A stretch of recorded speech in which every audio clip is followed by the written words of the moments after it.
പണ്ട് രാത്രിയിൽ ഒളിച്ചും പതുങ്ങിയും നടത്തിയിരുന്ന പെൺവാണിഭം ഇന്ന് പകൽ വെളിച്ചത്തിലാണ്, പ്രത്യേകിച്ചും കൊച്ചി നഗരത്തിൽ. ഉപഭോക്താക്കളുടെ താൽപര്യങ്ങൾക്കനുസരിച്ച് പെൺകുട്ടികളുമായി ഇടപാടുകാർ നഗരത്തിൽ ഏത് നിമിഷവും തയ്യാർ.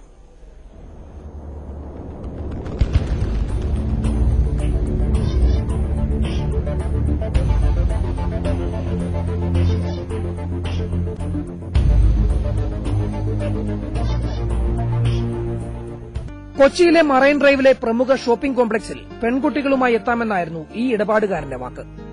ഇടപാടുകാരൻ നേരിട്ടെത്തിയില്ല, പക്ഷേ പെൺകുട്ടിയുടെ ലക്ഷണങ്ങൾ പറഞ്ഞുതരും.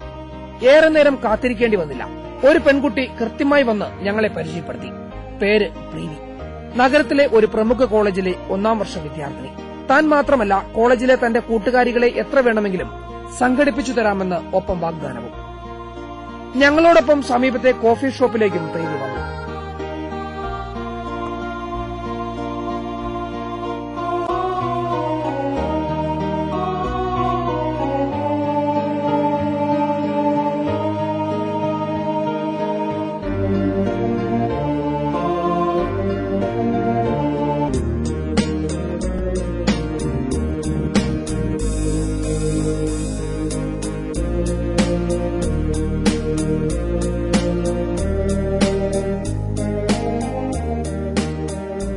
ഇടപാടുകാരന്റെ ഫോൺ വന്നതുകൊണ്ടാകാം പ്രീതി പോകാൻ തിരക്ക് കൂട്ടി.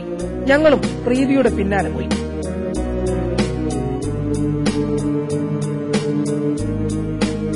രംഗത്തു വരാതെ മാറി നിൽക്കുന്ന ഇടനിലക്കാരനെ കണ്ടെത്തുകയായിരുന്നു ഞങ്ങളുടെ ലക്ഷ്യം. മറൈൻ ഡ്രൈവിലെ നടപ്പാതയിലൂടെ നടന്ന് പ്രീതി ഒരു ഐസ്ക്രീം പാർലറിൽ ആരെയോ കാത്തിരുന്നു. അല്പം മാറി ഞങ്ങളും.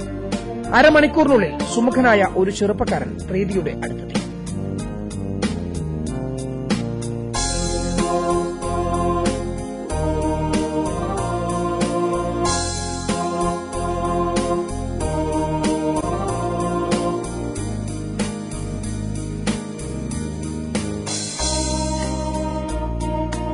അല്പസമയം അവിടിരുന്ന് രണ്ടുപേരും പോയി.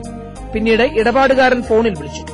പെൺകുട്ടിയെ ഇഷ്ടമില്ലെന്ന് പറഞ്ഞ ഞങ്ങളോട് അടുത്ത പെൺകുട്ടിയുമായി എത്രയും വേഗം എത്താമെന്ന് ഇടനിലക്കാരൻ ഉറപ്പു നൽകി. ഈ ദൃശ്യങ്ങൾ ഞങ്ങൾ പകർത്തിയത് ഏതാനും ആഴ്ചകൾക്ക് മുമ്പ് മറൈൻ ഡ്രൈവിലെ ഇതേ കൂൾബാറിലാണ്.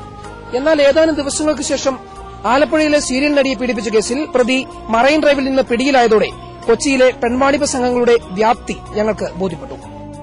പ്രീതിയോടൊപ്പം മറൈൻ ഡ്രൈവിൽ ഞങ്ങൾ അന്ന് കണ്ട റംസാൻ എന്ന യുവാവിനെയാണ് സീരിയൽ നടിയെ പീഡിപ്പിച്ച കേസിൽ ഷാഡോ പോലീസ് കൊച്ചി മറൈൻ ഡ്രൈവിൽ നിന്ന് അറസ്റ്റ് ചെയ്തത്.